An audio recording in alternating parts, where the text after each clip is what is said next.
Halo semuanya, kembali lagi bersama Apotek Yes Pharma dalam acara Yes Talk Show. Untuk pada kesempatan kali ini, tema pada Yes Talk Show hari ini adalah badan segar, Ramadan lancar. Oke, pertama-tama saya mau menyapa semua teman-teman yang sudah bergabung. Selamat datang. Selamat menunaikan ibadah puasa juga untuk semua Yes Family yang sedang menjalankannya. Semoga kiranya dilancarkan untuk setiap amal ibadahnya dan juga senantiasa diberikan kesehatan yang prima ya. Oke, mari kita tetap semangat. Semoga pada kesempatan kali ini juga saya bisa menemani teman-teman yang sedang berpuasa sambil ngabuburit ya, supaya kiranya lewat virtual juga bisa ada menularkan semangat gitu ya. Oke. Oh ya, pertama-tama perkenalkan saya dengan Jessica Arianti, Apoteker Jessica Arianti, selaku apoteker pengelola dari Apotek Yes Pharma. Pada kali ini saya mohon izin untuk memandu acara kita pada Yes Talk Show Badan Segar Ramadan Lancar. Ya. Nah, sebelum memulai, saya membacakan sedikit learning objectives atau tujuan dari acara ini diselenggarakan, serta sedikit alur dan outline acara juga, supaya teman-teman Yes Family semua yang bergabung bisa memahami kira-kira dan mendapatkan gambaran kira-kira apa yang mau kita bahas pada hari ini. Pada kali ini juga kita kedatangan narasumber yang sangat spesial yang nanti akan saya perkenalkan ya. Nah, untuk learning objectives atau tujuan acara kita pada hari ini, sebenarnya vibe acara ini lebih ke acara yang santai aja sih. Kita berbincang-bincang sehat kayak gitu, jadi interaktif juga ya. Boleh juga kalau misalnya ada Yes Family atau yang sudah bergabung di sini mau ada mengajukan pertanyaan atau jadi sifatnya bisa interaktif ya. Boleh nanti di akhir dari bincang-bincang ini juga kita ada sesi Q&A atau sesi diskusi seputar dengan tema kita pada hari ini mengenai obat saat puasa. Nah, mudah-mudahan dengan pembahasan kita kali ini bisa memberikan insight atau pandangan juga dari segi keilmuan farmasi gitu ya, karena pada hari ini kita lebih ke membahas tentang kesehatan, obat-obatan. Kalau misalnya sakit, minum obat saat puasa itu bagaimana mengaturnya supaya bisa terwujud pengobatan yang tetap aman, efektif dan juga berkualitas gitu, walaupun dalam kondisi teman-teman yang lagi puasa. Untuk outline acara atau alur talk show pada hari ini ada 3 bagian besar. Yang pertama kita akan membahas mengenai puasa dan kesehatan. Kemudian yang kedua seputar tips pola hidup sehat saat puasa, mencakup tentang makanannya, minumannya, olahraga atau tidur yang sehat itu tipsnya seperti apa. Kemudian bagian yang ketiga kita akan membahas mengenai sakit dan minum obat saat puasa. Oke, sebelumnya disclaimer juga untuk informasi yang kita sampaikan pada hari ini serta saran-saran, rekomendasi yang disampaikan itu bersifatnya general atau secara umum ya. Jadi tidak menggantikan saran, diagnosis dan petunjuk pengobatan yang terkhusus dari dokter yang menangani Yes Family gitu. Oke, sebentar ya. Dalam kali ini kita akan mengundang narasumber kita, apoteker, untuk join. Ya, Apoteker Bekti. Oke, halo. Suara saya udah terdengar jelas? Jelas. Ini Jelas, baru ya? pertama kali aku nyoba live, jadi bingung. Iya, gak apa-apa, kita sama-sama enjoy bareng aja. Suaranya juga udah terdengar Oke. ya, koneksinya lancar. Kita langsung mulai aja. Aman-aman. sebelum memulai bincang kita, saya perkenalkan dulu ya. Ini Ya, boleh, boleh. itu kedatangan narasumber yang sangat spesial, apoteker Bekti Pratiwi MSI atau Magister Sains. Hmm. Bekti ini memiliki riwayat pendidikan S1, S2, serta profesi apoteker di Sekolah Farmasi Institut Teknologi Bandung. Dan luar Ya. biasanya saat ini juga berprofesi sebagai sekaligus selain apoteker, sekaligus juga sebagai dosen di Sekolah Farmasi ITB di kelompok keilmuan farmakologi dan farmasi klinik. Ya, oke. Terima kasih banyak Iya. ya, Apoteker Bekti sudah hadir dan menyempatkan untuk kita sharing bareng seputar tentang info kesehatan. Iya, Oke, Cika. mungkin dipersilahkan, mungkin mau memberikan salam ke teman-teman yang udah hadir di sini, Apoteker Bekti. Oke, ini kalau misalnya live itu di IG aku juga ada ya, Oh, muncul gitu ya, notif di notif muncul live gitu notif, ya. iya muncul notif live dari Apoteker Gaptek banget. Semangat. Saya belum pernah pakai fitur live gitu. Oh iya iya Oke, iya. selamat bergabung nih, ada teman-teman aku. Ada Ibu Lia Iya. tadi, Cik. Oh iya, Bisa kita. Ibu Lia halo, ini paling halo. standby. Ada teman-teman aku juga ya ternyata. Ya, mudah-mudahan sharing kali ini kita sebenarnya sharing ya, Cik ya. Ya, Bukan berarti aku memberikan yang wah gimana gitu ya, tapi eh, melengkapi lah apa yang sudah disampaikan mungkin ya oleh Yes Pharma gitu. Kan di Yes Pharma juga sudah posting di Instagram, kemudian ada juga di website ya mengenai tentang obat dan puasa ini gitu. Jadi mungkin kita sekarang cuma ya ngobrol-ngobrol aja ya, Cik. ya untuk supaya makin jelas Oke. lagi gitu ya apa yang harus dilakukan kalau perlu minum obat saat puasa. Oke, kita langsung masuk ke topik yang pertama aja kali ya, Apoteker. Boleh, boleh, boleh, boleh. Mm-mm. Yang pertama kita temanya tentang topik puasa dan kesehatan. Sebenarnya Mm-mm. ini saya Mm. sudah menampung pertanyaan-pertanyaan juga dari Yes Family, Bapak Ibu, Kakak Adik, pasien-pasien yang sudah ke sini yang penasaran gitu, ingin mendapatkan saran gimana sih cara mengatur minum obat atau seputar kesehatan saat puasa gitu. Apalagi sekarang di masa pandemi ini orang-orang udah makin concern atau tingkat kesadaran mengenai kesehatannya semakin meningkat kan ya. Jadi sangat bagus Mm-mm. gitu. Em, Semoga dengan kita sharing ini juga bisa menambah wawasan ya. Untuk pertanyaan Ya, yang betul. pertama, apakah Mm-mm. manfaat berpuasa bagi kesehatan? Mungkin boleh Oke, dijelaskan kira-kira ya. oke. Mungkin ini menjelaskannya eh, pakai bahasa yang supaya mudah dimengerti gitu ya, Cik ya. Betul, betul ya. Oke, jadi sebetulnya mungkin teman-teman yang nanti nonton nggak live juga ya, Cik, bisa bisa Bisa, ditonton kan ini ya, bisa ditonton di saat IGTV. tidak live. Ya, jadi bisa dicek juga sebetulnya di websitenya Apotekes Pharma. Ya, itu sudah lengkap banget sebetulnya di situ ya, informasi mengenai benefit atau manfaat ya dari puasa. Cuma mungkin di sini saya lebih ke apa ya? Mencari kenapa sih alasannya, kan di sini misalnya ya disebutkan gitu ya. Salah satu manfaatnya itu misalnya yang pertama kita bisa lihat ya, yang pertama itu misalnya menjaga berat badan. Nah, itu mungkin aku mau jelasin gitu ya, Ci ya, kenapa sih kok bisa menjaga berat badan gitu dengan berpuasa. Jadi kayaknya sebelum ke manfaat, mungkin di sini aku cerita dulu tentang apa sih yang terjadi sebetulnya ketika puasa. Boleh nggak, Ci? Boleh banget. Ya, gimana tuh apa yang terjadi Oke. ya?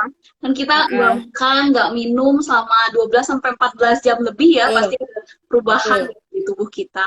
Ya, yang namanya puasa sebetulnya kan di dalam kondisi Ramadan gitu ya, dalam bulan Ramadan ini kan wajib ya bagi seorang Muslim untuk berpuasa.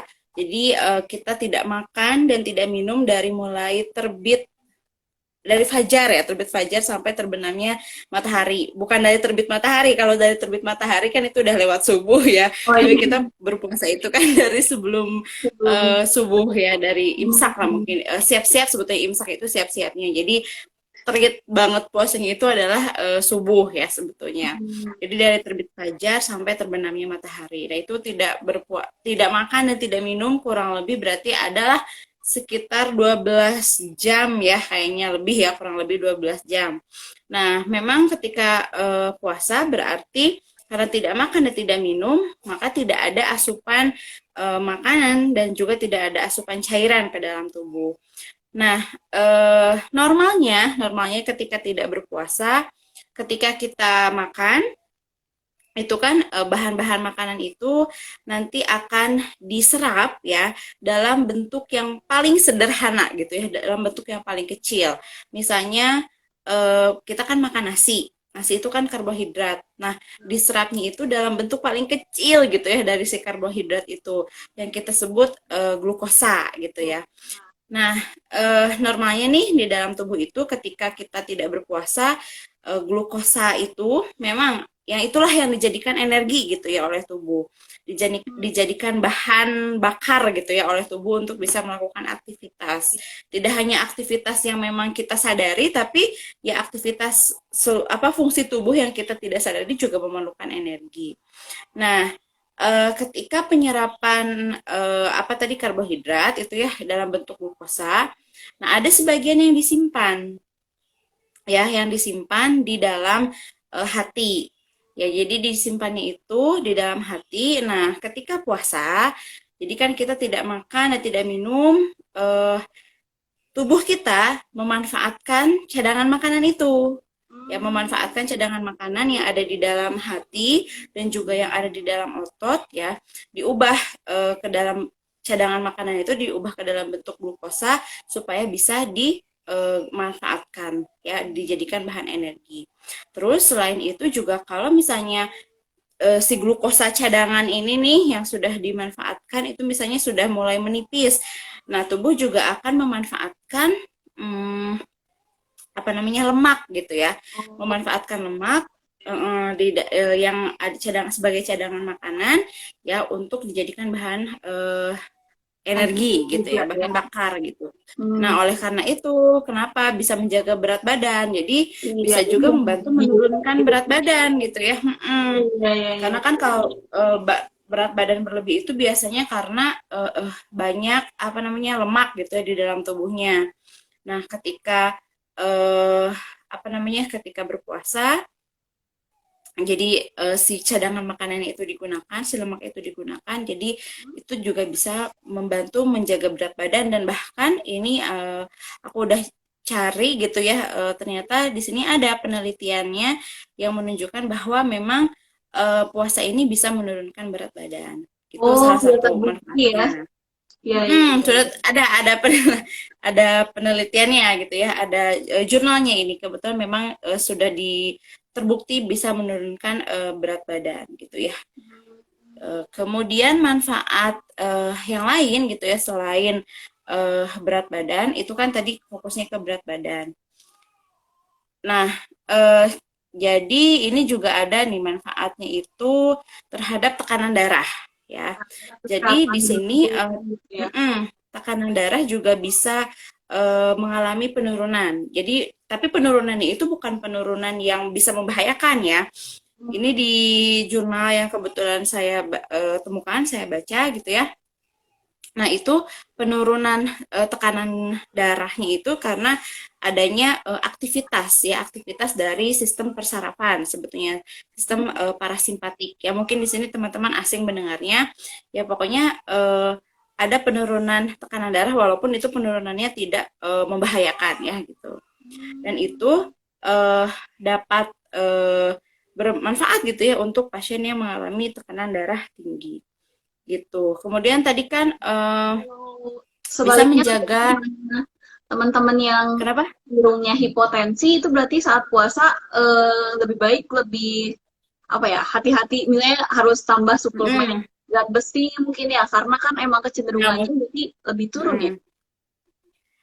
nanti mungkin kita itu dibahasnya ketika pola makan, Oh, terkait pola sama pola makan. makan dan pola istirahat, ya sama pola aktivitasnya juga Hmm, gitu. oke, oke. Kemudian ini juga kita bisa menjaga kadar lipid. Ya, kadar lipid itu kadar lemak Ya, ya di dalam darah. Ya karena tadi kan jadi ketika berpuasa jadi lemaknya itu ya dimanfaatkan gitu ya untuk sebagai cadangan makanan dan itu bisa menjaga kadar lipid gitu ya, kadar ya. trigliserida, kadar kolesterol total, kadar kolesterol yang jahat gitu ya, itu bisa dibantu kadarnya dengan ya manfaatnya dengan puasa. Kemudian selain tadi manfaatnya terhadap apa lemak, ternyata ada manfaatnya juga terhadap kesehatan emosional dan Oh, psikis. Ya di jurnal ini disebutkan seperti itu. Jadi ada manfaat juga terhadap terbukti gitu memberikan manfaat terhadap kondisi kesehatan psikis juga dan emosional juga. Karena kan ya mungkin apalagi di bulan Ramadan seperti ini ya jadi kita diharapkan juga bisa menjaga apa namanya diri menjaga kesabaran gitu ya kan. supaya jadi itu kan bisa membantu juga untuk ya menjaga emosional dan psikis dan penelitian yang ya saya baca ini kebetulan penelitiannya itu memang apa dilakukan puasanya itu dalam jangka waktu yang panjang. Jadi penelitian itu ada yang dari 4 hari sampai 21 hari dan ternyata memang kesimpulannya banyak manfaat yang bisa diperoleh. Oh ya, mungkin satu lagi ya, manfaatnya juga terhadap kondisi kesehatan jantung ya. Iya. Karena ya kardiovaskular ya atau jantung. Ya karena tadi kan biasanya nih masalah jantung itu pasti kayak circle gitu loh, circle yang saling berhubungan antara tensi atau tekanan darah ya, kemudian dengan kadar lemak gitu ya. Biasanya kalau ya kadar lemaknya tinggi, kemudian tensinya tinggi atau tekanan darahnya tinggi itu pasti ada kaitannya sama penyakit kardiovaskular. Nah, tadi kan dengan manfaat puasa ini ya bisa menjaga kadar lipid, menjaga berat badan gitu ya, dan juga menjaga tekanan darah dan pada akhirnya itu akan memberikan improvement atau perbaikan pada kondisi kardiovaskular gitu. Kalau di Hmm, sini sih disebutkan seperti itu. untuk kadar gula darah juga mungkin ya. Ya, betul. Kadar gula darah juga kan terjaga gitu ya. Ya. Jadi itu juga akan memberikan manfaat gitu ya terhadap kondisi kardiovaskular juga. Gitu. Ya sih, apalagi betul ya banyak sekali manfaat puasa ya untuk kesehatan. Sebenarnya di luar bulan Ramadan juga kayak tenaga profesional kesehatan juga seringkali menyarankan untuk para pasien yang misalnya ada obesitas atau penyakit tertentu untuk Hmm, berpuasa ya, karena emang sudah terbukti banyak manfaatnya bagi kesehatan gitu, sudah tidak diragukan lagi. Cuma mungkin yang spesial hmm. menurut saya ya kayak di bulan Ramadan ini umat muslim kan menjalankannya dengan apa ya hati yang tulus terus dengan bersuka cita Ya, juga gitu ya jadi biasanya puasanya tuh lebih lebih manfaatnya lebih maksimal gitu kan seringkali kalau misalnya karena perlu diet gitu ya kayak kamu harus puasa supaya turun berat badan gitu tapi kan kayak dari hmm. dalam dirinya kalau misalnya niatnya kayak masih belum belum penuh gitu kayak aduh aduh gimana ya puasa tapi kalau misalnya di kesempatan kita di bulan Ramadan ini puasanya bisa jadi lebih apa ya tulus gitu ya dan dengan Kayak, adanya semangat uh-uh. terus kayak gitu kayak sambil senang juga menjalankannya jadi kan lebih baik gitu manfaatnya Ya, jadi kayak sekali mendayung tuh udah terlampaui dua tiga pulau gitu kan. betul Ya ya, ya, sekalian ibadah, sekalian diet juga betul program. bagus sekali Gitu paling itu sih dari Mm-mm. manfaat karena kan tadi aku ceritainnya asal muasalnya dari apa sih yang terjadi sebetulnya ketika puasa gitu ya Iya tubuh ya. itu terjadi ya yang terjadi dalam tubuh ketika puasa itu apa dan itu yang akan berpengaruh terhadap manfaatnya gitu loh. Ya, ya. Iya sih, mungkin nyambung juga ke informasi yang kedua ini tentang perubahan tubuh saat puasa ya. Tadi kan udah Mm, dijelasin tentang di hati terjadi mm. pemecahan glikogen gitu ya, maksudnya pemecahan Glikogen, ya, namanya glikogen. ya gitu ya. Jadi Ya. sumber energi, terus ada bagian-bagian lain juga dari tubuh kita, organ-organ yang jadi beradaptasi gitu ya. Kesannya jadi menyesuaikan dengan kondisi Mm, puasa ini sehingga tubuh kita justru bisa semakin baik gitu, semakin prima itu kondisinya. mm. Mungkin mau ada tambahan yang dijelaskan tentang perubahan tubuh saat puasa? Mungkin yang sebetulnya yang paling utama sih itu ya tadi ya, yang maksudnya yang berkaitan dengan manfaat itu. Nah, kemudian juga ini kan pasti terkait sama pencernaan nih kalau puasa itu ya. Nah, manfaat yang terjadi ini sekaligus manfaat juga sih. Iya, Jadi karena tidak ada makanan yang masuk ya selama kurang lebih 12 jam itu tidak ada makanan. Jadi sebetulnya kondisi yang terjadi lambung kita ya tentunya tidak menghasilkan asam lambung ya. Kenapa tidak menghasilkan asam lambung? Karena asam lambung itu akan dihasilkan ketika ketika tertrigger dengan adanya makanan iya, gitu. iya. Nah, terus juga manfaat atau kondisi lain yang terjadi si usus kita itu akan istirahat gitu ya karena tidak ada makanan yang diserap. Jadi tuh usus bisa istirahat yang biasanya kan kalau nggak puasa itu tuh kayak terus-terusan bekerja gitu ya.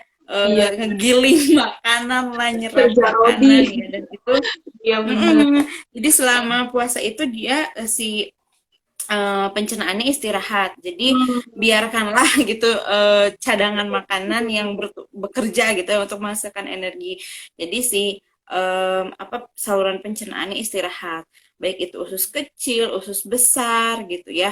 Eh, Kemudian juga tadi mungkin ya si apa salah satu organ pencernaan ada pankreas itu juga berhenti untuk menghasilkan insulin. Nah, insulin itu merupakan hormon gitu ya yang berfungsi untuk mengubah glukosa untuk disimpan di dalam hati gitu. Nah, kaitannya itu juga jadi di pokoknya pengaturan gula darah ya. Jadi untuk ya selalu mm-mm, yang ada diabetes gitu. Jadi ada manfaatnya puasa ini untuk kondisi diabetes juga ya. mm-mm. Ya. Iya betul. Jadi ini beneran disuruh istirahat lah pencernaannya Iya, gitu. iya, iya.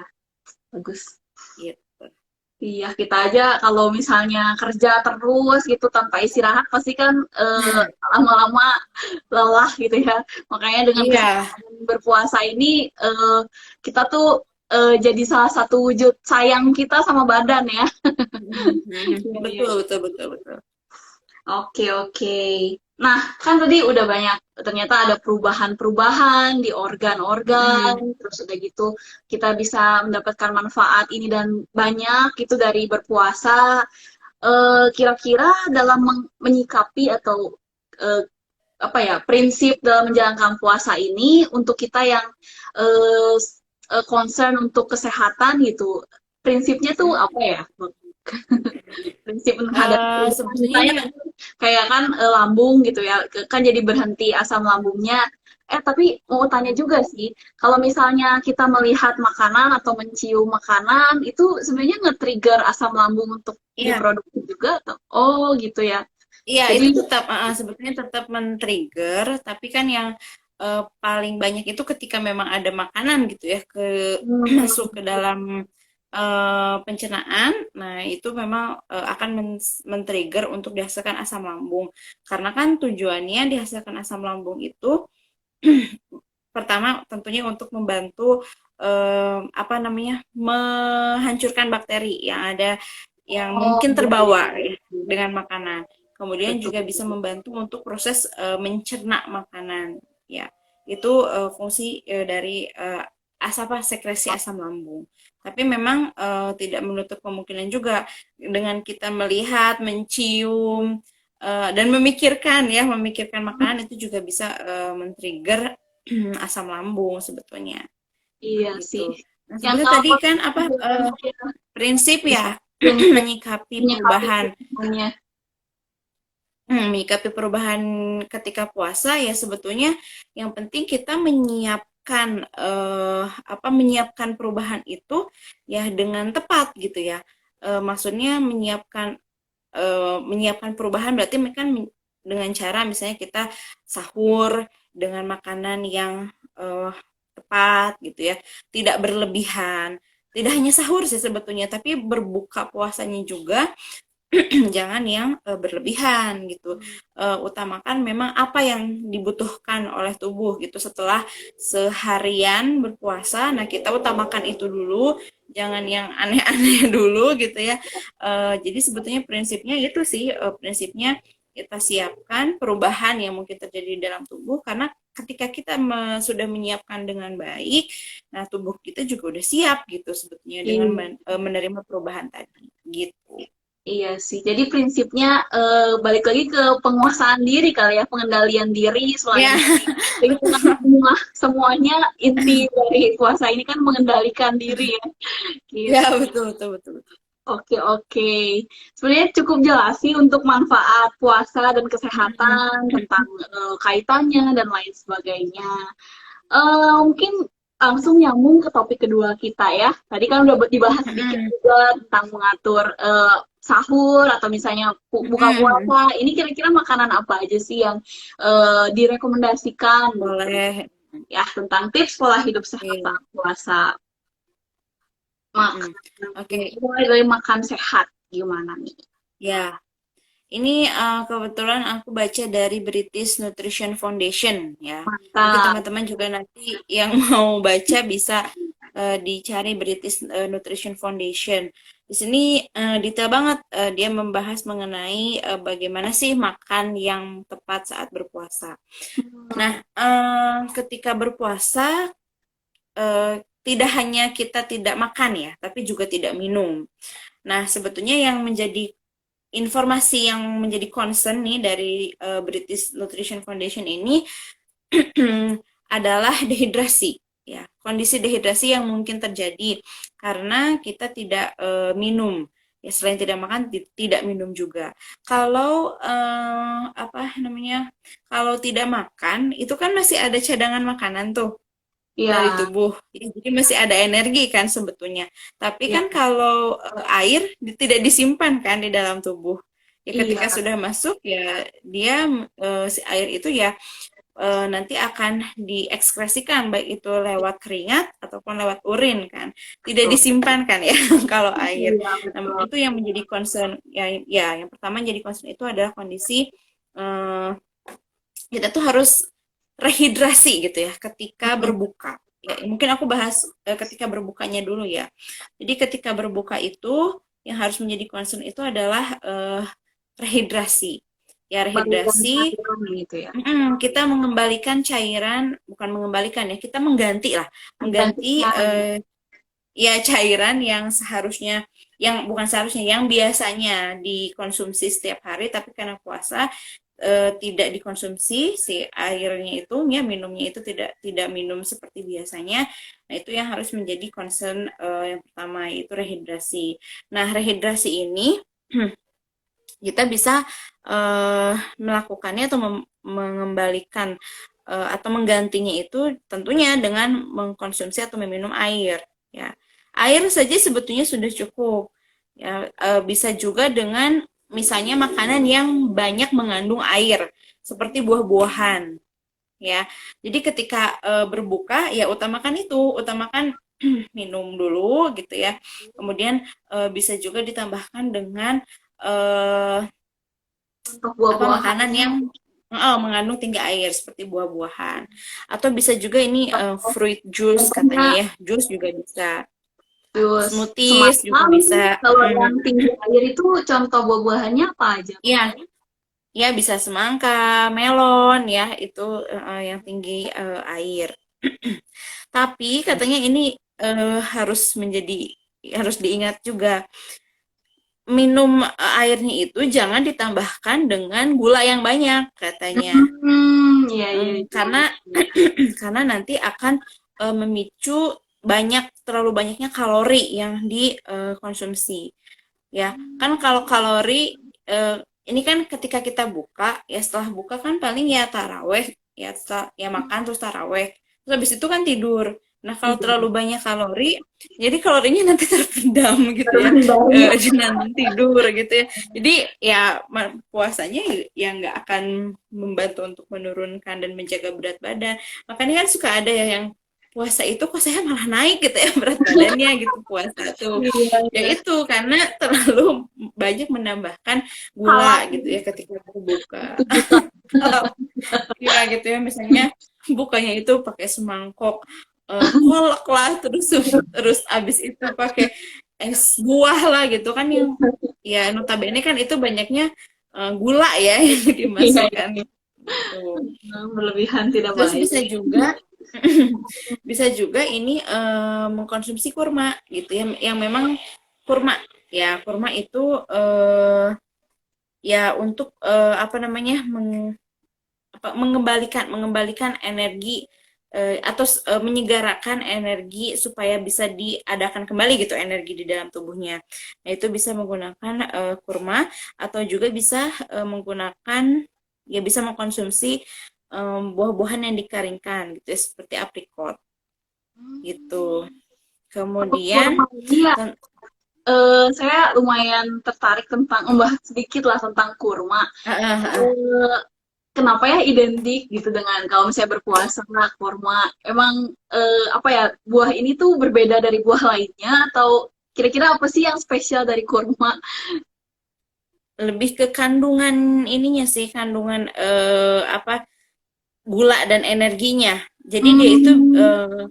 kan itu manis banget ya kurma. Kurma Hmm. itu manis gitu ya. Jadi memang kandungan gulanya tinggi. Jadi dia itu bisa segera merecovery gitulah energi yang Oh, dibutuhkan gitu setelah seharian berpuasa gitu gitu. ya. Kan ya biasanya ya kalau berpuasa itu yang udah makin lemes nih, itu memang ke akhir-akhir buka gitu ya. Karena kan kita udah hampir seharian gitu ya. Mungkin tubuh kita juga sudah memanfaatkan cadangan energi yang ada gitu ya. Jadi pas di akhir-akhir tuh udah mulai kerasa lemes gitu ya. Nah, ketika berbuka, nah itu dibantu untuk menyegerakan pemulihan kembalinya itu dengan ya kurma gitu. Karena kurma kan mengandung gula untuk energi gitu. Terus juga sebetulnya apa selain selain kurma ya kita juga bisa memanfaatkan buah-buahan ya yang memang memiliki kandungan gula. Jadi kandungan gulanya itu jangan ya sebaiknya bukan menambahkan gula pasir atau pemanis atau lain sebagainya, tapi cukuplah manfaatkan gulanya itu dari buah-buahan gitu. Yang alami memang ya. Mm-mm. Nah, sebetulnya yang perlu menjadi concern sih itu kalau masalah makan ya itu kan ketika berbukanya ya Cik ya ketika bedug maghrib gitu ya. Nah, Iya, kalau iya. masalah makan sebetulnya yang penting memang tetap memenuhi prinsip kebutuhan tubuh. Ya, jadi kalau mungkin kita juga dulu, Cika juga dulu belajar ya yang terapi nutrisi medikal. Masih Iya, inget iya, nggak? iya. Ya, Nah, itu lumayan. kan yang penting ketika kita mengkonsumsi makanan itu tetap harus memenuhi karbohidrat, memenuhi lemaknya, memenuhi proteinnya gitu kan. Itu harus tetap terpenuhi. Seimbang. Harus tetap seimbang. Jadi sebetulnya ketika berpuasa juga ya tetap prinsipnya ya tetap harus memenuhi kebutuhan itu. Karena kan yang namanya karbohidrat diperlukan untuk energi gitu ya. Terus lemak juga diperlukan. Jangan jangan berpikir bahwa lemak itu pasti negatif bikin gendut enggak juga gitu ya. Tapi lemak juga kan diperlukan untuk regulasi hormon gitu ya. Hmm. Terus protein ya diperlukan untuk regenerasi sel-sel tubuh kita gitu. Jadi memang pokoknya prinsipnya tetap memenuhi semuanya. Ya, jadi masalah misalnya pilih-pilih makanannya apa gitu ya. Ya sebetulnya kalau yang saya baca-baca sih sepertinya tidak ada khusus gitu ya. Misalnya kalau puasa itu sebaiknya eh, secara umum apa lauk pauknya harus ini gitu ya, proteinnya harus ini, enggak juga ya sebetulnya. Tapi mungkin untuk penyakit-penyakit tertentu ya, orang dengan penyakit tertentu yang berpuasa, nah itu bisa jadi ada perhatian khusus gitu ya, tentang makanan-makanan yang harus diperhatikan. Misalnya untuk pasien yang orang yang memiliki kadar lipid atau kadar lemak yang tinggi, nah sebaiknya Yang tinggi. ya ya jangan kalap gitu untuk Ya, mengkonsumsi makanan yang banyak gorengan gitu ya. Kan biasanya kalau buka itu tidak afdol gitu ya kalau tidak ada gorengan. iya sih. Ya itu sebaiknya sangat dibatasi lah ya harusnya gitu. Mungkin Ya gitu sih. ini juga sih diganti juga kalau memang yang ada kondisi khusus itu dari yang gorengan, sebenarnya kebutuhan lemaknya bisa dari yang lemak baik, mungkin ya kayak Betul. minyak ikan, Betul. terus alpukat itu kan mengandung lemak Iya, juga, betul. kolesterol yang baik gitu ya. Yes, Betul. Dan mungkin cara penyajiannya ya. cara penyajiannya. Cara penyajiannya, kalaupun misalnya ikan, tapi ikannya tuh dimasak dengan santan yang sangat banyak ya, itu kan juga tetap akan memicu kolesterol menjadi tinggi gitu ya. Jadi selain kita juga memperhatikan harus memenuhi tadi ya karbohidrat, lemak dan protein, nah itu juga kita harus memperhatikan cara penyajiannya juga gitu. Ya sebaiknya ya cara penyajiannya ya tidak apa ya, tidak menggunakan ya bahan-bahan atau tidak menggunakan bahan-bahan yang bisa memicu peningkatan suatu kadar di dalam tubuh ya, misalnya tadi digoreng gitu ya, atau digoreng yang sangat banyak gitu minyaknya, atau misalnya dimasak dengan santan, kan itu juga bisa memicu tinggi kolesterol gitu. Iya sih. Pada dasarnya pasti Yes Family di sini juga tahu lah gitu ya mana makanan yang baik, mana yang sehat, mana yang sebenarnya enak, Iya. kurang sehat gitu. Tinggal Iya betul. aja dengan kesadaran penuh gitu ya untuk apa ya mindful eating ya disebutnya, kayak memilih menu makanan yang tadi yang memenuhi pedoman gizi seimbang, tetap menunya divariasikan, berarti ya berarti pada prinsipnya semua makanan juga manfaatnya bagus gitu ya ke dalam tubuh asal jangan berlebihan kan ya gitu. Oke, itu ya tentang makanan. Itu kan itu tadi masih sahur, masih buka Cik. Iya. Iya, Kalau kalau sahurnya, nah ini kalau sahur itu di sini diusahakan mengkonsumsi makanan yang memang mengandung apa namanya, serat ya. Jadi iya di sini disarankan dari yang tadi ya yang apa, Nutrition Foundation itu disarankan untuk mengkonsumsi makanan yang banyak seratnya gitu ya, karena juga ya untuk membantu ya tetap lancar gitu ya si pencernaan kita itu. Kemudian juga tentu disarankan untuk mengkonsumsi air ya, air yang cukup, air ataupun juga makanan yang banyak mengandung air. Jadi ketika sahur juga disarankan tetap mengkonsumsi buah-buahan. Apalagi kan sahur itu kita akan menghadapi puasanya gitu ya, akan menghadapi tidak makan dan tidak minumnya. Jadi ya ini justru harus diperhatikan adalah mengkonsumsi air ya yang cukup. Gitu. Kemudian tentu ketika sahur ini memang disarankan juga yang mengandung karbohidrat ya sebaiknya. Ya setidaknya walaupun misalnya tidak nasi gitu ya, tapi ada bahan makanan lain yang mengandung karbohidrat, karena kan kita akan menghentikan asupan energi nih. Jadi ketika sahur itu sangat disarankan untuk mengkonsumsi yang mengandung apa energi seperti itu. Contohnya kayak Ya, mungkin tepung ya, roti gitu boleh ya. Ya, roti bisa. Gandum. Nah, terus mungkin di sini juga ya, Cika udah masukin ya di Yes website ya tentang bagaimana rekomendasi minum ya, minum ketika berpuasa di bulan Ramadan gitu ya, supaya kita juga tetap terjaga gitu ya asupan cairannya gitu. Di sini Minimal bisa 8 mengkonsumsi hari. ya ketika berbuka, kemudian ya akan tidur dan juga ketika sahur gitu. Itu harus continue dan rutin ya minum itu. Kadang mungkin bisa jadi apa ya? Karena kalap dengan makanan-makanan bisa jadi minumnya lupa ya. Nah, justru ini minum juga harus diperhatikan untuk menjaga rehidrasi dari tubuh gitu. Oh iya. Mungkin kalau Bekti sendiri untuk makanan sahur atau contoh menu makan buka puasa yang favorit gitu, Apa apa ya aja? favorit?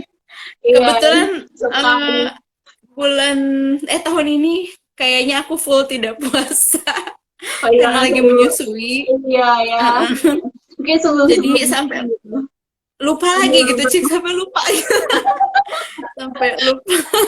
Nah, iya. Oh iya, mungkin ini tambahan lagi yang harus diperhatikan itu sebaiknya untuk misalnya orang-orang yang memiliki kondisi masalah gitu ya dengan lambungnya, yang memiliki riwayat tukak peptik, bahasanya apa ya, tukak lambung gitu ya, atau asam lambung lah mungkin terkenalnya ya. Mm-mm. Mah Nah, sebaiknya mungkin tidak kalau yang mengkonsumsi, bukan ya sakit mah betul, tidak mengkonsumsi yang asam-asam, yang pedas-pedas gitu, karena khawatirnya akan memicu apa asam lambung dan akan mengganggu puasa gitu. Khawatirnya itu. iya sih. Tapi memang meningkat Iya. banget sih kebutuhan obat-obat mah di bulan puasa ini gitu. Iya, Iya ya. iya ya gitu.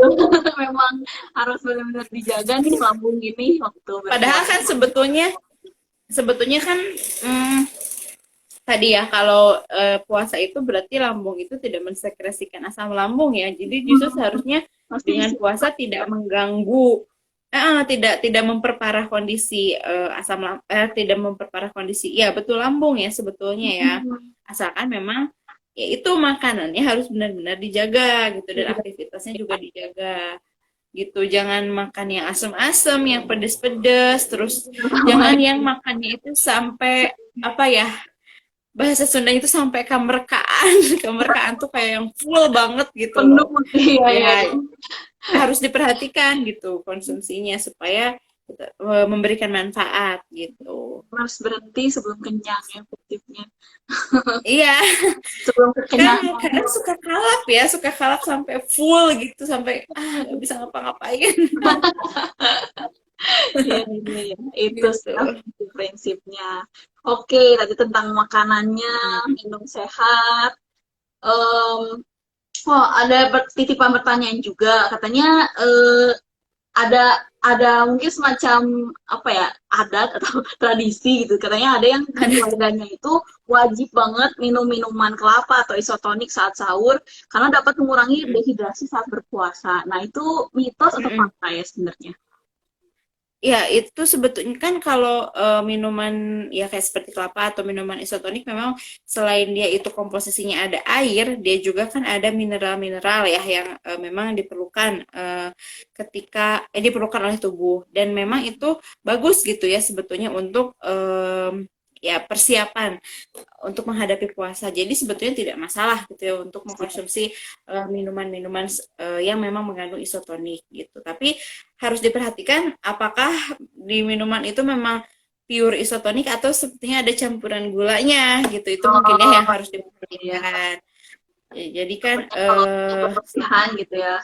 Kalau misalnya minuman ya khawatirnya kan ya namanya minuman khawatirnya ditambah-tambah nih sama ya sama gula gitu ya. iya sih ya. Kalau untuk suplemen atau multivitamin yang disarankan gitu selama kita berpuasa, yang penting tuh mengandung apa aja ya? Multivitamin seperti sebetulnya yang bisa yang mengandung semua vitamin juga oke ya, dari vitamin A, B, C, D, E, K gitu ya. Ya, Ya itu juga sebetulnya bagus gitu ya, mengkonsumsi multivitamin apa ya produk gitu yang mengandung multivitamin. Tapi memang kalau misalnya tidak apa ya tidak ada budget nih misalnya untuk mengkonsumsi multivitamin, ya yang penting asupan makanannya saja yang diperhatikan gitu sebetulnya. Jadi itu bukan apa ya, bukan kewajiban gitu ya sebetulnya Tapi kan untuk sifatnya suplemen emang multivitamin. suplementasi gitu ya. Sebagai Dengan tambahan dari penambahan nutrisi. penambah makan, ya penambah makanan. Ya, Oh, mereka jika dirasa memang perlu gitu ya, misalnya tubuh kayaknya ini dari makanan, misalnya makanan di seseorang itu makannya, aku kok makannya terbatas gitu ya, nggak bisa misalnya banyak-banyak gitu ya, tapi rasanya dengan hanya memakan sedikit itu kok kayak kurang ya asupan nutrisi dan lain sebagainya. Nah itu jika dirasa seperti itu memang bisa ditambahkan dengan suplemen dan multivitamin gitu. oke, oke. Ya, sudah cukup dijelaskan dengan rinci sekali ya. Mudah-mudahan untuk yang Hmm. menyimak juga jadi lebih tergambar dalam mengatur pola makannya, dalam mengatur menunya, bervariasi, dan Hmm. minumnya juga seperti apa ya. Nah, mungkin sedikit dalam pola hidup sehat kan bukan tentang makan minum aja, tapi soal tentang Hmm. bergerak, tidur, istirahat. Nah, Ya. kalau tentang olahraga nih, kan biasanya kalau saat Hmm. berpuasa kan kita ngerasanya kayak pengennya nge-save energi gitu ya, kayak jangan terlalu macu gitu misalnya. Nah, sebenarnya tuh Iya. yang disaranin itu kalau olahraga apakah pas lagi berpuasa atau Hmm. nanti sudah buka puasa, atau kira-kira Hmm. porsi olahraganya gimana gitu, harus diubah atau ada Hmm. olahraga tertentu yang disarankan sama berpuasa, gimana tuh? Ya, sebetulnya kalau pemilihan jenis olahraga itu kembali lagi ke kondisi seseorang ya, kondisi Ya, tubuhnya bagaimana. Terus juga masalah waktu, ini juga kalau yang saya baca-baca ya, aku baca-baca ya, Cik. Jadi gimana kan olahraga itu ada olahraga yang untuk kekuatan, bener kan ya, untuk kekuatan kayak misalnya angkat beban gitu ya. oh iya, Ada ya kan jenis-jenis olahraga ya. Terus iya. ada Gitu. juga yang air apa kardio, meningkatkan kardio gitu ya, kayak misalnya aerobik gitu ya. Nah, kalau yang aku baca sih kalau misalnya eh ketika kita banyak mengkonsumsi karbohidrat, nah itu memang bagus untuk kardio gitu. Kok kardio? Apa sih namanya teh? Ya tadi kekuatan nih, angkat beban Angkat gitu. beban Jadi, gitu ya. Oh iya iya. mm-mm, tapi memang eh gimana ya? Balik lagi ke kemampuan gitu ya setiap orang. Karena kan khawatirnya terlalu ekstrim olahraga, terus nanti sampai lemes dan sampai pingsan gitu ya khawatirnya. Karena Ya, kekurangan juga. sumber energi ya, khawatirnya kekurangan sumber energi. Jadi ya masalah memilih olahraga kembali lagi ke kondisi seseorang, tapi sebetulnya yang aku baca sih tidak ada pembatasan ya, mau yang misalnya jenis olahraganya untuk kekuatan atau untuk kardio yang jelas jangan terlalu ekstrim gitu.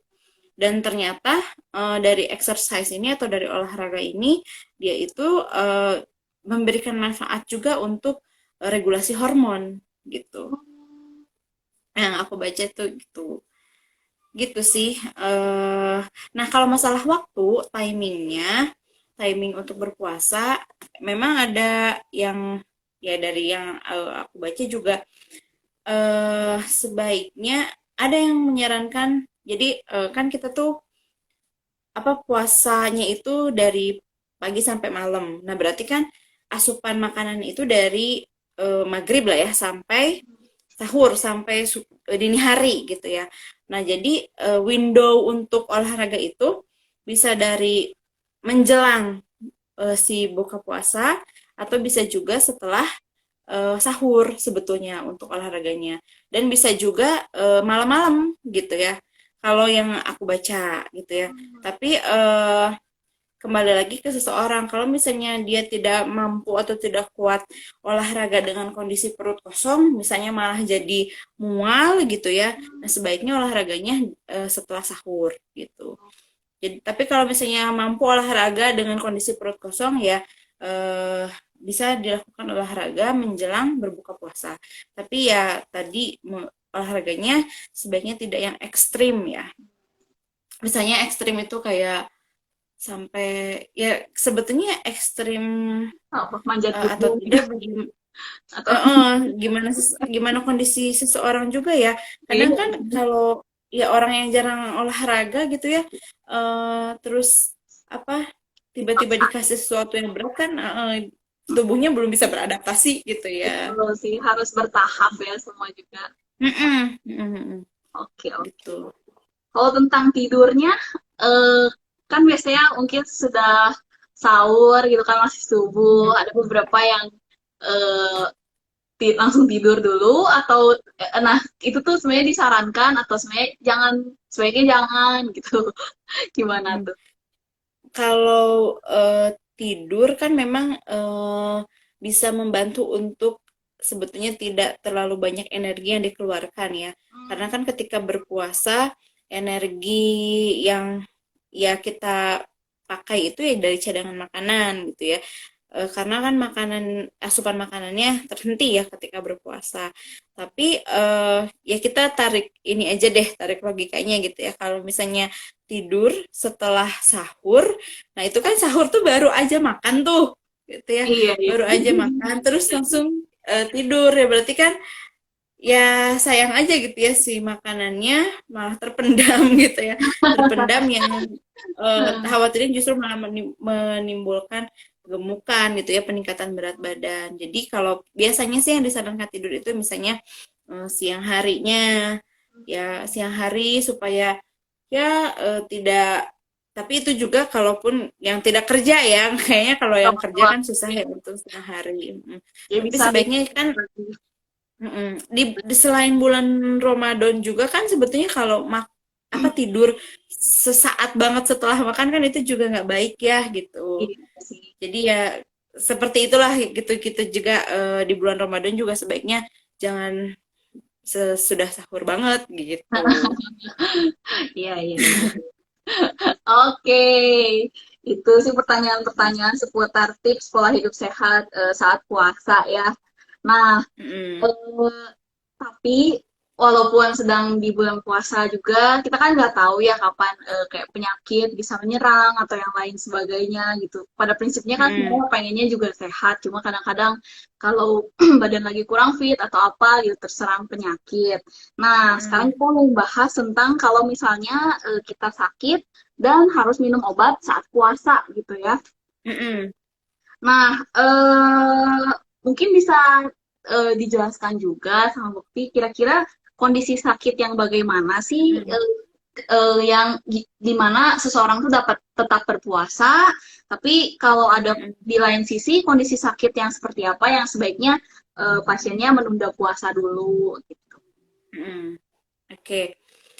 Ini aku juga udah cari jurnal ya. Eh, nah, di jurnal ini disebutkan bahwa intinya atau prinsipnya seseorang itu disarankan untuk tidak berpuasa, seorang yang sakit ya, tidak berpuasa itu apabila dengan berpuasa akan memperparah penyakitnya. Itu yang prinsipnya tuh itu. Jadi kalau dengan berpuasa akan semakin parah, nah itu puasanya sebaiknya ditunda dan diganti kalau memungkinkan diganti di lain hari begitu ya. Ini kan di mungkin bukan di apa ya, keringanan keringanan di dalam Islam juga di sini. Nah ya ada beberapa excuse ya untuk tidak berpuasa Ramadan keringanannya. Misalnya untuk wanita yang memang sedang menstruasi, kemudian ibu hamil, ibu menyusui, itu kan diberikan keringanan. Terus orang yang dalam perjalanan itu juga diberikan keringanan untuk tidak berpuasa. Dan di sini orang tua biasanya ya lansia yang memang tidak bisa mentoleransi puasa itu diberikan keringanan untuk tidak berpuasa.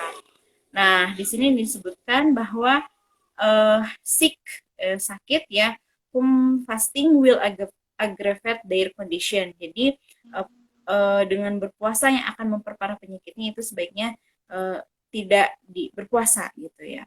Nah, kalau untuk penyakit-penyakit kronis seperti yang kita kenal misalnya diabetes, terus hipertensi, kemudian juga yang terkait banget sama puasa misalnya ya penyakit lambung ya. Nah, ini juga ada rekomendasinya. Jadi misalnya untuk diabetes, ini bahkan ada kategori-kategori ya. Sebentar ya Jika. Boleh ke sana bentar nggak? Boleh, Anak boleh, aku boleh, lagi boleh. sebentar ya. Bentar ya. Oke, ya paling menyimpulkan dulu dari apa yang udah kita dapat ya dari awal talk show ini sampai sekarang ya. Jadi tadi kita udah bahas tentang puasa dan kesehatan, jadi banyak sekali ya manfaat puasa bagi kesehatan. Em, Terus kayak gitu kita juga udah membahas tips pola hidup sehat saat puasa, tentang makanan sehat, terus pola makannya, menu makanan yang perlu dipilih dan dihindari, tentang minum juga supaya jangan kekurangan cairan atau dehidrasi, olahraga dan tidur sehat juga. Nah, sekarang kita sedang membahas sakit dan minum obat saat puasa. Oke, boleh dilanjutkan, Bekti? Oke, dilanjutin ya. Ini untuk yang diabetes ya. Hmm. Jadi di jurnal ini untuk yang diabetes ini ada pengkategorian. Dia itu kategori untuk puasanya itu bagaimana ya rekomendasinya gitu ya. Yang kategori pertama itu very high risk. Jadi yang beresiko tinggi dan di sini advice-nya atau rekomendasinya must not fast. Jadi jangan berpuasa ya. Nah, itu ciri-cirinya atau karakteristiknya yang paling jelas bisa diketahui gitu ya oleh seseorang, di antaranya itu adalah selalu mengalami kondisi hipoglikemia atau kadar gula darah yang rendah.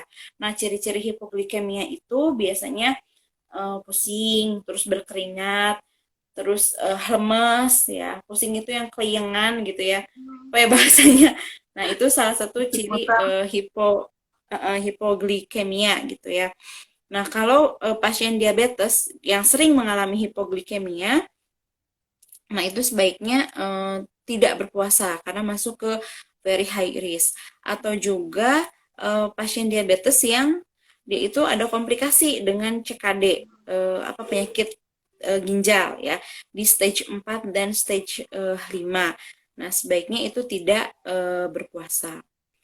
Nah, terus untuk yang kategori 2 itu kan tadi very ya, kalau yang kategori 1 very high risk. Nah, kategori 2 itu high risk. Nah, kalau high risk sebetulnya disarankan tidak berpuasa. Kalau tadi kan jangan berpuasa. Nah, ini disarankan tidak berpuasa. Nah, ini yang termasuk ke sini salah satu karakteristiknya itu jadi diabetes mellitus tipe 2 yang pengontrolan kadar gula darahnya itu kurang baik ya. Jadi kadar gula darahnya itu tidak terkontrol dengan baik gitu ya. Jadi naik turun itu kurang baik. Bisa gitu ya. Oke. Ya, nah itu disarankan should not fast. Sebaiknya tidak berpuasa. Dan juga di sini yang pregnant. Kalau pregnant memang sebetulnya kan ada juga ya ibu hamil yang saya mau puasa aja kalau emang kuat gitu ya. Nah, kalau yang pregnant diabetes tipe 2 atau gestasional ya diabetes pada ibu hamil ya, gestasional diabetes mellitus itu. Nah, ini should not fast, masuknya ke kategori 2 ini. Nah, kalau yang kategori 3 ini kan moderate atau low risk ya. Nah, ini untuk puasa atau tidaknya sebaiknya mengikuti bagaimana saran dari dokter gitu, saran dari tenaga medis. Nah, karakteristiknya biasanya pasien yang terkontrol, si diabetes mellitusnya itu terkontrol, kemudian dia itu sedang menerima terapi obat-obatan ya, obat-obatan diabetes mellitus itu masuknya ke moderate atau low risk gitu. Nah, mungkin yang harus diperhatikan ketika seseorang atau pasien diabetes mellitus itu berpuasa, ya itu tadi ya, kemungkinan terjadinya kondisi hipoglikemia. Itu yang harus diperhatikan sebetulnya. Kalau Ya, karena bahayanya kan kalau hipoglikemik ya apa aja sih? kenapa? Bahayanya kalau seorang mengalami hipoglikemik. Bahayanya itu kan apa kadar gula darah yang sangat drop ya, sangat turun ya. Itu kan bisa mempengaruhi ke berbagai organ yang lainnya juga gitu ya. Jadi itu yang apa bisa ya sederhananya mempengaruhi ke organ-organ yang lain dan itu juga bisa mempengaruhi kesadaran juga gitu ya. Kalau Bisa, apa kadar gula darah yang sangat rendah gitu. bisa berbahaya ya. Oke, oke. Nah, di sini mungkin yang harus diperhatikan adalah cara minum obatnya gitu ya. Oke, sebentar ya Cik ya. Boleh, boleh, boleh. Nah, tadi itu udah dibahas penyakit kronisnya ya, kayak hipertensi, diabetes, terus kalau yang ada penyakit kardiovaskular itu maksudnya berarti berhubungan dengan organ jantung dan pembuluh darah. Nah, kalau misalnya untuk penyakit-penyakit akut kayak batuk pilek atau flu batuk, ya batuk pilek, batuk, juga demam atau misalnya infeksi saluran pernapasan atas. Nah, ini kira-kira gimana ya kalau misalnya sama puasa apakah perlu diatur atau tidak minum obatnya? Ah ya. Nah, ya tadi kan udah bahas Udah balik tentang lagi balik lagi tentang tentang itu ya. penyakit kronis ya. Mm-mm. Tapi pada intinya sih untuk penyakit kronis ini perlu pemantauan yang lebih lebih ketat lagi ya. Untuk misalnya tadi yang diabetes, berarti perlu dipantau kadar gula darahnya kalau memang mau berpuasa. Misalnya Iya, sebelum puasa dia kadar gula darahnya berapa, sesudah puasa bagaimana, supaya bisa ada track recordnya gitu ya, dicatat iya apakah betul. stabil atau enggak, supaya bisa ditentukan juga apakah dia direkomendasikan untuk tetap berpuasa atau sebaiknya menunda dulu puasa gitu ya dan fokus ke pengobatannya dulu gitu ya kan pada dasarnya tetap kesehatan gitu yang paling diprioritaskan untuk badan kita. Em, Ya. nah tadi tentang penyakit kronis kalau untuk penyakit yang akut misalnya kayak infeksi saluran pernafasan atas, flu batuk, demam, Mm-mm. itu sebaiknya apakah menunda puasa dulu atau bagaimana ya? Mm-mm. Nah, sebetulnya yang kalau secara individual ya, secara individual itu kan yang bisa memberikan rekomendasi pasti itu adalah dokter gitu ya yang mengatasi kondisi penyakitnya. Tapi jika misalnya ya kembali lagi kalau kondisi penyakitnya itu memang yang dirasakan oleh seseorang misalnya tidak terlalu parah dan tidak sampai eh, terasa sangat berat sekali gitu ya ketika menjalankan puasa, nah itu masih bisa tetap berpuasa. Nah, kalaupun misalnya seperti batuk, flu gitu ya, kan itu yang kita lihat kayak cuma flu batuk doang gitu ya. Kayaknya nggak masalah untuk tetap berpuasa. Tapi sebetulnya yang tahu jelas dan tahu pasti itu adalah yaitu dokter gitu. Karena kebetulan aku waktu tahun berapa ya? Waktu 2019 itu batuk batuknya itu yang kering gitu kan sebetulnya aku masih bisa mentoleransi ya untuk tetap berpuasa tapi dokter menyarankan untuk tidak berpuasa karena kan butuh asupan cairan yang banyak nah seperti itu jadi sebetulnya menentukan kalaupun misalnya penyakitnya yang harus apa ya yang tidak bisa yang bukan tidak bisa yang tidak diketahui oleh kita sendiri gitu ya bukan penyakit yang bisa diatasi sendiri gitu ya yang harus kita konsultasi ke dokter ya penentuan boleh puasa atau tidaknya sebetulnya dokter yang sangat paham gitu ya sangat mengetahui ya tapi untuk penyakit-penyakit yang misalnya masih kita bisa atasi sendiri ya swamedikasi ya istilahnya gitu ya dengan pengobatan mandiri nah itu masih memungkinkan sebetulnya untuk tetap dilakukan puasa gitu asalkan tetap memperhatikan asupan makanan jangan mengkonsumsi makanan yang bisa memicu dan memperparah penyakit tersebut, misalnya seperti flu, jangan pas bukanya itu minum es gitu ya, atau batuk jangan minum gorengan, jangan makan gorengan, ya, seperti itu. Ya, ya, ya. Oke, oke. Hmm. Nah, langsung masuk Kalau aja ke pengaturan minum obatnya kali ya. oke. Oke, Pengaturan. kalau pengaturan, mm-mm. Nah, pengaturan minum obat untuk penyakit yang kronis itu kan kadang ada yang minum obatnya itu bisa sampai 3 kali ya dalam sehari. Biasanya kan kalau yang sekali sehari sih kayaknya aman ya, nggak masalah. Bisa dikonsumsi saat berbuka ataupun saat sahur gitu.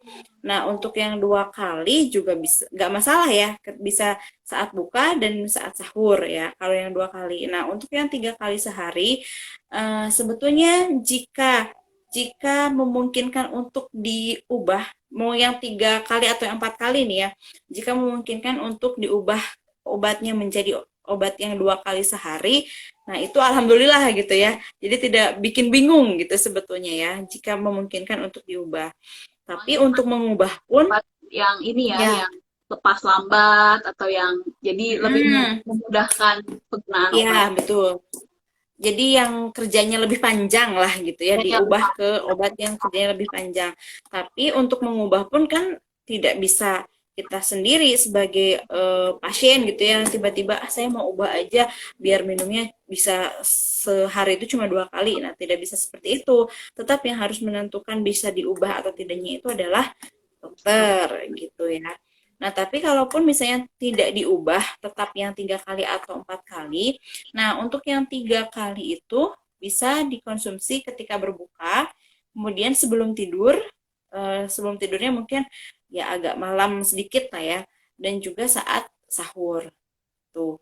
Nah, kalau yang untuk yang 4 kali saat berbuka, sebelum tidur, dan mungkin harus nge-alarm ya tengah malam, dan juga nanti saat sahur gitu. Itu untuk yang 4 kali. Tapi biasanya sih apa ya, kalau berobat di bulan puasa juga dokter akan memilihkan yang bisa dikonsumsi hanya sahur dan berbuka biasanya. iya sih. Ya, Paling biasanya. kemarin ada Kalaupun kalau yang berobat. 4 kali sehari tuh kayak misalnya cacar ya, acyclovir kan Iya, itu siklovir. frekuensi penggunaan apa berapa kali penggunaannya emang minimal 4 kali ya kalau nggak salah. Iya, Nah, mau tidak mau itu. sih memang waktu itu pasiennya nanya kira-kira kalau di deket-deket gini jaraknya bahaya nggak ya gitu kayak apakah bisa meningkatkan efek samping atau enggak gitu. Mm-mm.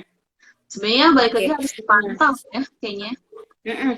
Kalau masalah efek samping, mungkin ini juga sedikit informasi ya nanti buat teman-teman Yes Family ya. Jadi efek samping itu kan ada efek samping yang sifatnya itu nggak langsung muncul ketika kita minum obat. Ada juga efek samping yang karena adanya apa sih istilahnya penumpukan ya. Oh iya Jadi iya iya. penumpukan si apa zat Zat. obatnya gitu ya. Mm-mm. Ya sederhananya seperti itulah bahasanya ya. Itu efek samping itu macam-macam gitu ya. Nah, kalaupun misalnya jaraknya diperpendek gitu ya, sebetulnya kembali lagi gimana jenis efek samping dari si obat-obatan tersebut. Jadi belum tentu dengan mendekatkan jarak minum obat akan meningkatkan kejadian risiko efek samping. Itu belum tentu seperti itu. Ya, karena apa namanya, obat itu kan sebetulnya punya apa ya, masa kerja atau durasi kerja gitu ya, sederhananya seperti itu. Jadi ketika walaupun misalnya perpendek nih jedanya, tapi ketika diperpendeknya itu masih dalam rentang toleransi kerjanya, itu sebetulnya tidak masalah gitu. Oh iya, iya. Mm-mm. Kalau misalnya obat kayak antibiotik gitu, biasanya kan Mm-mm. kalau di luar bulan puasa kita seringnya mengedukasi juga supaya tepat gitu waktu minum obatnya tiap 8 jam. Kalau Mm-mm. kalau di bulan puasa ini apakah eh, jadi agak agak dilema gitu. Apakah mending dia gak puasa Mm-mm. dulu terus demi minum obatnya tetap 8 jam atau 3 kali sehari yang kita sarankan ini di bulan puasa itu masih bisa ditoleransi. Nah, sebetulnya kalau memang kondisi seseorang yang mengharuskan antibiotiknya itu parah gitu ya kondisinya, nah berarti kan sebaiknya tidak berpuasa ya. Kalau kondisinya parah. Tapi kalau apa ya tetap misalnya ini sepertinya masih memungkinkan untuk berpuasa. Terus gimana? Apakah harus strict 8 jam itu ya jaraknya? Jadi akhirnya menyebabkan harus batal puasa gitu ya. Nah, atau bagaimana gitu ya. Nah, sebetulnya apa ya ketika tenaga medis merekomendasikan baik mungkin itu dokter ataupun apoteker ya merekomendasikan jarak penggunaan, nah itu harusnya memperhatikan bagaimana durasi kerja dari obat tersebut ya. Kalau dari durasi kerja obatnya, sifat obatnya masih toleransi dengan penjedaan yang diperdekat gitu ya, itu tidak masalah untuk tetap dilanjutkan. Jadi tidak harus strict 8 jam. Kadang kan ada yang merekomendasikan misalnya kalau nggak berpuasa ya, ini harus diminumnya misalnya jam 12 pagi dan jam 12 siang terus jam 12 malam gitu ya. Kan sebetulnya itu tujuannya adalah untuk meningkatkan kepatuhan ya Iya, supaya nggak lupa gitu loh. iya. Karena kalau strict pokoknya harus tiap 12 jam, oh iya jadi ingat sebetulnya. Jadi si pasien itu jadi patuh gitu ya. Nah, sebetulnya kan kita lihat lagi rentang waktu kerjanya. Jadi sebetulnya bisa saja si obatnya itu tidak harus strict rentangnya 12 jam, bisa jadi plus minus misalnya antara 11 sampai 13 jam gitu. Kalau selama ini direkomendasikan harus jam segini, nah itu kan tujuannya untuk meningkatkan kepatuhan sebetulnya. Gitu kan ya Cik di lapangan? Iya sih, jadi kembali lagi mungkin kalau ada, jadi harus per kasus ya gitu, harus sesuai kondisi penyakitnya, kondisi pengobatannya. Kalau ada teman-teman Yes Family yang bingung nih gimana ngatur obatnya, bisa langsung ditanyakan aja secara pribadi ke apoteker dan dokternya Ya gitu. betul. Bisa dicekkan sesuai dengan karakteristik obatnya gitu ya. Ya betul. Nah itu karakteristik obatnya. Terus kalau misalnya obat-obat yang diminumnya saat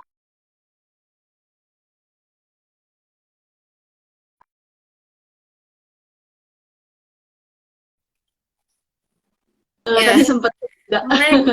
barusan. Oke, untuk obat-obat yang kondisinya pada perut kosong itu pas buka puasa itu boleh nggak ya? Kan soalnya misalnya ada yang sakit lambung nih harus minum obat lambung, tapi masa harus nunggu sejam dulu gitu untuk buka puasa gitu kan? Saya pas buka puasa jam 9 minum obat, kan biasanya kan lazimnya 1 jam sebelum makan gitu. Nah, gimana ya? Apakah bisa diatur supaya pas perut kosong ini gimana gitu pas puasa kira-kira? Nah, kalau harus dikonsumsi saat perut kosong, itu dapat dikonsumsi misalnya pas buka, minum, terus makan kurma 1 atau 2 gitu ya. Nah, habis itu minum aja obatnya. Nah, nanti diselang dulu, misalnya sholat maghrib dulu gitu ya, sekitar 15 sampai 30 menit kemudian baru makan gitu. Oh Jadi iya. sebetulnya nggak harus yang sampai nunggu sejam itu. Aduh, ini udah maghrib tapi karena minum obatnya harus sebelum makan jadi nunggu dulu. Nggak juga sebetulnya. Iya sih. Jadi bolehlah minum terus makan yang manis sedikit gitu ya.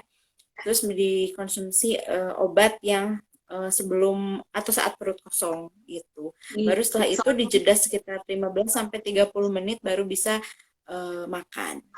Betul sih. Iya sih. Soalnya kan beberapa obat yang harus minum saat perut kosong itu ada tujuannya gitu ya. Misalnya memang obatnya kalau kecampur makanan jadi penyerapannya kurang baik atau Iya. memang tujuan pengobatannya harus bekerja dulu selama sekian menit baru boleh makan gitu.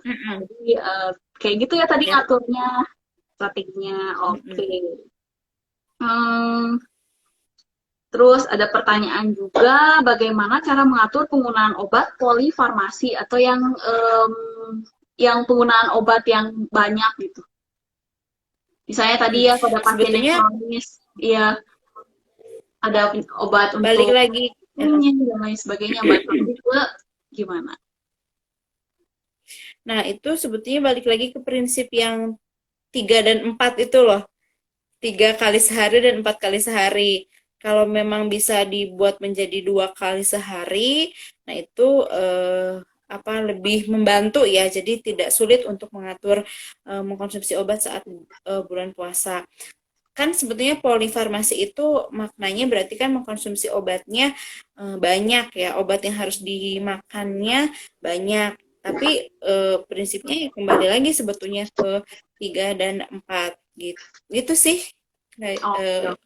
mungkin yang aku tahu itu untuk yang polifarmasi. Atau kalau yang bingung, balik lagi sebaiknya sih konsultasikan secara pribadi ke dokternya ya. Hmm. Dan Nah itu kan apotekernya juga individu harus ya. betul. Oke, oke. Terakhir nih paling, sebenarnya apakah penggunaan semua obat itu membatalkan puasa atau gimana? Atau ada obat-obat yang tidak membatalkan puasa dan apa saja? Untuk yang belum tahu, ya. Oke, nggak semua obat membatalkan puasa ya. Ya. Ya kalau membatalkan puasa jelas yang masuk lewat mulut ya, yang dikonsumsi gitu lewat mulut. Nah, itu jelas membatalkan puasa. Nah, ada obat yang tidak membatalkan puasa seperti tetes mata, tetes telinga, itu tidak membatalkan. Kemudian obat yang digunakannya di luar, ya misalnya salep, krim, gel yang dioleskan, nah itu tidak membatalkan puasa. Terus obat yang digunakan melalui vagina atau dubur seperti ovula atau suppositoria, nah itu juga tidak membatalkan puasa. Terus obat yang disuntik ya, Oh, diinjeksikan. Jadi mungkin di sini ada teman-teman nanti yang mau vaksin, itu ya. nggak usah khawatir, itu tidak membatalkan puasa ya. Baik itu disuntikannya melalui intramuskular atau lewat otot ya Hmm. ataupun intravena lewat pembuluh darah gitu. Nah, kecuali pemberian makanan melalui intravena. Kan Oh, ada ya yang untuk terus. menggantikan makanan yang tidak bisa makan misalnya melalui mulut, nah itu digantikan dengan ya makanan yang dibuat dalam bentuk infus misalnya ya. Nah, itu eh, membatalkan itu. Karena kan itu Oh, diberikan asupan makanan ya iya, gitu. iya. Iya, iya, Nah, iya. kemudian gas oksigen itu juga tidak Oh, membatalkan, anestesi juga tidak. Terus obat yang ya. diselipkan di bawah lidah, disimpan di sini di bawah Hmm? lidah, seperti Buat sesek apa jantung. nitrogliserin untuk Ya. angina pectoris ya untuk penyakit jantung. Terus obat kumur selama tidak tertelan ya obat kumurnya Iya, iya, iya. gitu. Itu tidak membatalkan puasa. Mungkin lebih jelasnya bisa dicek di Instagram Apotekes Pharma. Oke, oke. Iya, udah ada artikelnya juga ya. Bisa Mungkin lupa gitu ya. boleh dibaca lagi di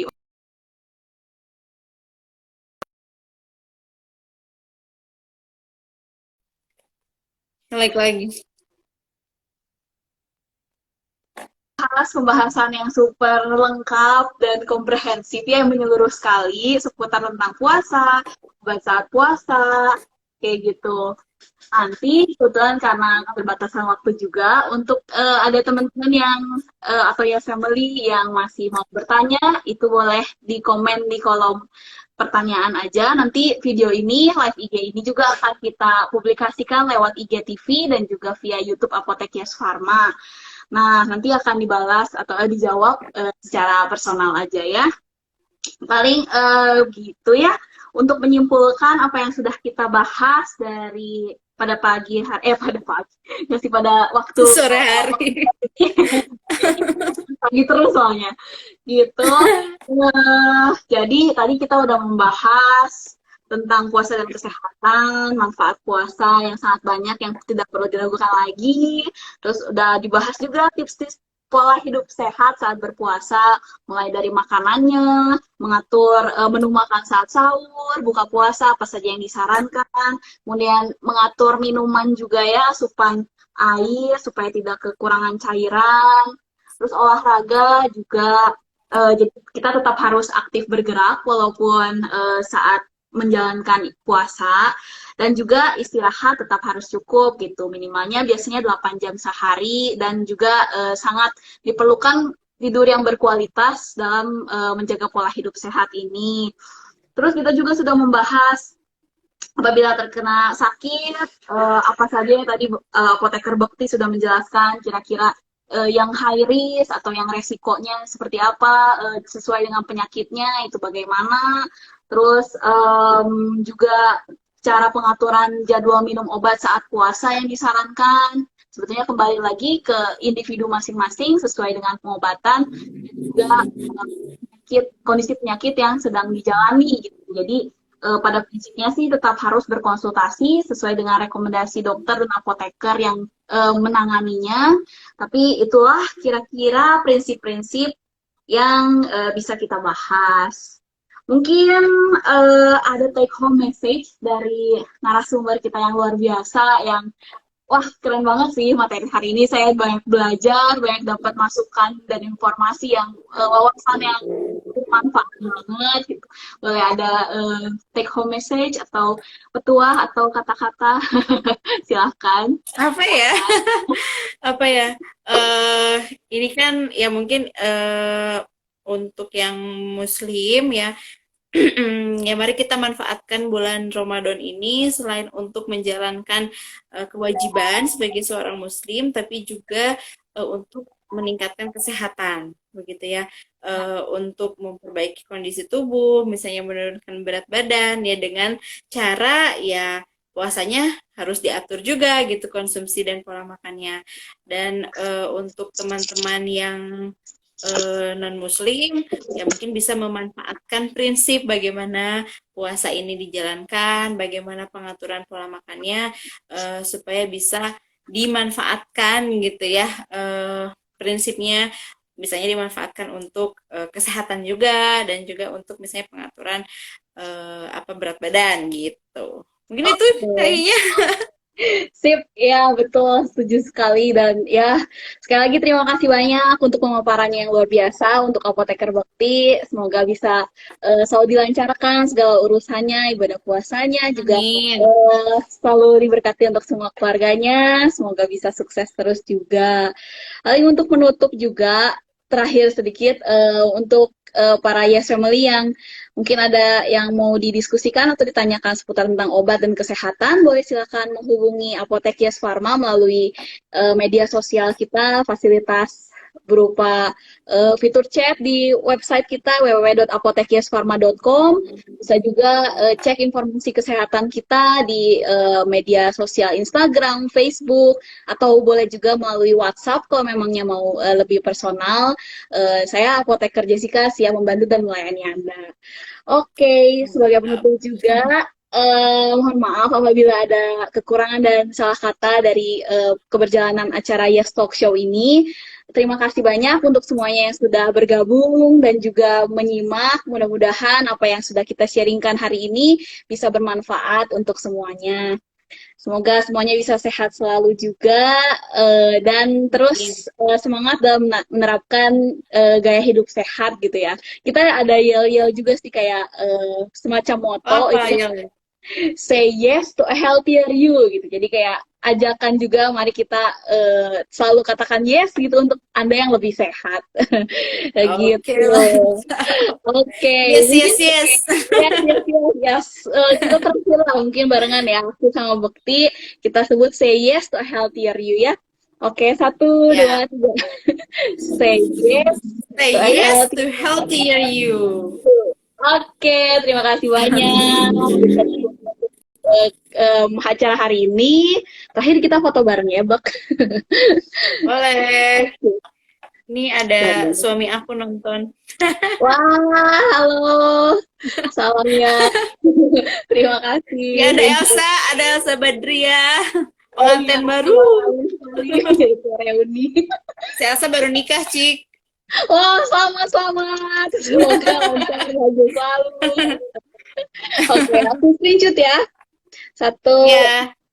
2, 3. Sekali lagi, sebentar ya, ini teh. Oke, 1, 2, 3. Satu lah gaya. Oke. Yes. Oke, 1, 2. Sip, oke. Oke. Aku akhiri live-nya ya. Terima kasih banyak. Dadah. Dadah, Cika. See you next time. Ya.